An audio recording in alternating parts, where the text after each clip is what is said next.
ஆமாம், நிறைய மிஷின் வந்து நம்ம ஊர்லேயே கண்டுபிடிச்சிட்டாங்க. நிறைய யங்ஸ்டர்ஸ் வந்து R&D ஒர்க் பண்ணி அவங்களுக்கு என்ன தேவையோ அவங்களுக்கு தேவையான கம்ஃபர்டபுள் சைஸ்லேயே வந்து நிறைய விவசாயம் சம்பந்தமான பொருட்களை உற்பத்தி பண்ணுறாங்க. எக்ஸாம்பிள் பார்த்தீங்கன்னா நம்ம இன்குபேட்டர்னா 10 ரூபா தான். நீங்கள் பார்த்தல உங்களே உங்கள் சேனலே ஒரு உதாரணமாக சொல்லலாம். 2000 ரூபாய் மதிப்பில் ஒரு தரமான இன்குபேட்டரை தயார் பண்ணிட்டீங்க.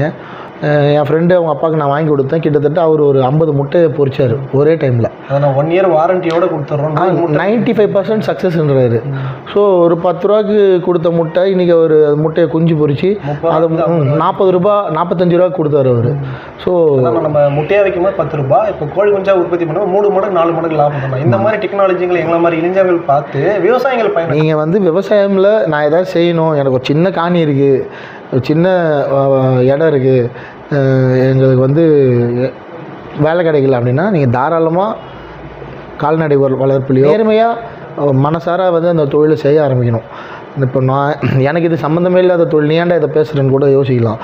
பேசுகிறது காரணம் என்ன, நிறைய பேர் அண்ணனாக நினைக்கிறாங்க, நிறைய பேர் ஃபாலோ பண்ணுறாங்க. அந்த தம்பிங்கெல்லாம் வேலைக்கு போகாமல் தன்னை ஒரு தொழிலதிபராக மாற்றிக்கிறதுக்கு இது ஒரு தொடக்கமாக இருக்கட்டுமே அப்படின்றதுக்காக தான் நான் இந்த இன்டர்வியூ கூட ஒத்துக்கிட்டேன்.